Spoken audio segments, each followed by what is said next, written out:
Rosewood was a predominantly small town in between Gainesville, Sumner, and Cedar Key, Florida. It was settled in 1845 by black and white people. Pencil-making factories employed people in that town. The families in Cedar Tree became decimated, and whites moved away in the 1890s and settled in Sumner. By the 1920s, Rosewood population grew to about 200, entirely made up of black people, except for Mr. Wright, who owned the general store. Most residents owned their own land and homes. It was a vibrant community with a school, 3 churches, a general store, and Masonic lodge. Residents farmed, hunted, as well as worked in Sumner. Some even owned their own turpentine business and lumber company. But there was still tension in the South, and it was at its peak from the massacre of Tulsa, June 1st, 1921, also the Jim Crow laws and the Black Code. January 1st, 1923, the 22-year-old Fannie Taylor was heard screaming by a neighbor. The neighbor found Fannie covered in bruises and claiming a black man who had assaulted her. Now, Sarah, or Aunt Sarah, was what the residents had called her. She worked in the Taylor's home as a housekeeper or a cleaner.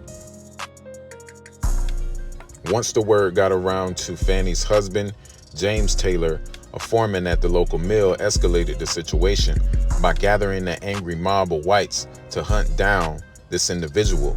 He also called nearby white citizens in different counties. Amongst them was 500 KKK members who were in Gainesville for a rally. They searched the woods of any black man they could find.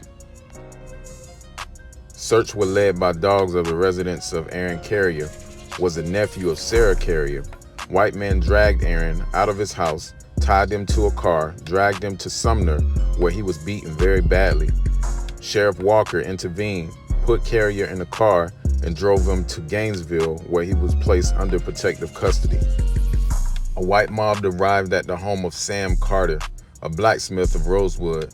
He was tortured until he admitted that he was hiding Hunter. He agreed to take them to the location in the woods where he was, but when Hunter failed to appear, Carter was shot and hung before they moved on. 25 people, mostly children, hid in Sarah's home on the night of January 4th, 1923.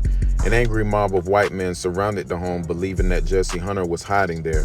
Shots rang out, assuring confrontation. Sarah was shot in the head. Her son Sylvester was killed. 2 whites were killed in the violent standoff between Sylvester and the white man. The children escaped through the back of the house as the white attackers broke down the front door.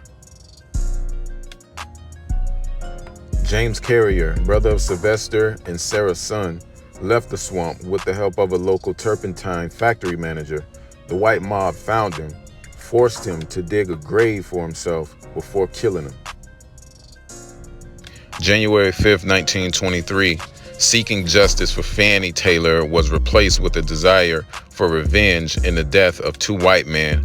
Wholesale violence erupts. Churches burned, houses were burned while the residents were still inside. Then as they ran out, they were shot, escaping the burning building. As the Rosewood home in town goes up in flames, the Rosewood residence hides in the woods. The Florida mob deliberately fires one house after another, burning the town to the ground. The aftermath.